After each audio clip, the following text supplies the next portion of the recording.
வாங்க குட்டிஸ்களா, இன்னைக்கு பொன்னான முட்டையும் நல்ல மனசும் கதையை பார்க்கலாமா? ஒரு காலத்தில் பசுமை நிறைந்த ஒரு அழகான கிராமம் இருந்தது. அந்த கிராமத்தில் ஒரு எளிய மனிதனும் அவனுடைய மனைவியும் மகிழ்ச்சியாக வாழ்ந்து வந்தார்கள். அவர்கள் செல்வம் அதிகமாக இல்லையென்றாலும் மன நிம்மதி நிறைந்த வாழ்க்கை அவர்களுக்கிருந்தது.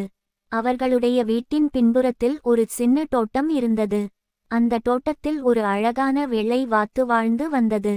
அந்த வாத்தை அவர்கள் தங்களுடைய குடும்ப உறுப்பினரைப் போல அன்புடன் பார்த்து கொண்டார்கள். ஒரு நாள் அந்த வாத்து தோட்டத்தின் ஓரத்தில் உள்ள வேலிக்கருகே உலர்ந்த புல்லுகளைச் சேர்த்து ஒரு கூடு கட்டியது. தினமும் அந்த கூடு அருகே போய் பார்ப்பதை அந்த தம்பதியர் வழக்கமாக வைத்திருந்தார்கள். ஒரு காலை மனிதன் தோட்டத்தில் சென்று பார்த்தபோது கூட்டுக்குள் ஏதோ மின்னுவது போல தெரிந்தது. அருகில் சென்று பார்த்தவுடன் அவனுக்கு ஆச்சரியத்தில் பேச்சே வரவில்லை. அந்த கூட்டுக்குள் ஒரு அழகான பொன்னான முட்டை இருந்தது. சூரிய ஒளியில் அது தங்கம் போல மின்னியது. மனிதன் உடனே மனைவியை அழைத்தான்.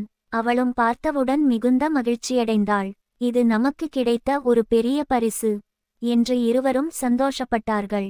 ஆனால் அவர்கள் பேராசை கொள்ளவில்லை. இந்த வாத்து நமக்கு தினமும் ஒரு முட்டை கொடுத்தால் போதும் என்று அமைதியாக முடிவு செய்தார்கள். அந்த நாள் முதல் அவர்கள் வாத்தை இன்னும் அதிக அன்புடன் பார்த்து கொண்டார்கள். நல்ல உணவு, சுத்தமான தண்ணீர், மழை வெயில் எதுவும் தாக்காத பாதுகாப்பான இடம் எல்லாம் செய்து கொடுத்தார்கள். வாத்தும் அவர்களின் அன்பை உணர்ந்து தினமும் ஒரு பொன்னான முட்டையை மட்டும் இட்டது. அந்த முட்டையை வைத்து அவர்கள் தங்களுடைய தேவைகளை மட்டும் பூர்த்தி செய்தார்கள். நாட்கள் கடந்தன. அவர்களின் வாழ்க்கை மெதுவாக ஆனால் அமைதியாக முன்னேறியது. பணம் அதிகமாக இல்லாவிட்டாலும் முகத்தில் எப்போதும் சிரிப்பு இருந்தது. ஒரு நாள் மனிதன் மனைவியிடம் சொன்னான், நம்மிடம் இருப்பதை மதித்து வாழ்வதே பெரிய செல்வம். அவளும் அதற்கு சம்மதமாக தலையசைத்தாள்.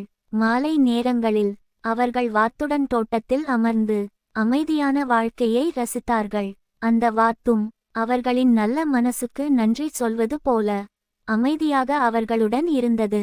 இப்படியாக பேராசை இல்லாமல் அன்பும் திருப்தியும் நிறைந்த வாழ்க்கை அந்த வீட்டில் நிலைத்திருந்தது. நீதி: பேராசை இல்லாமல் இருப்பதை மதித்தால் வாழ்க்கை எப்போதும் இனிமையாக இருக்கும். Please like and subscribe my motivational story channel.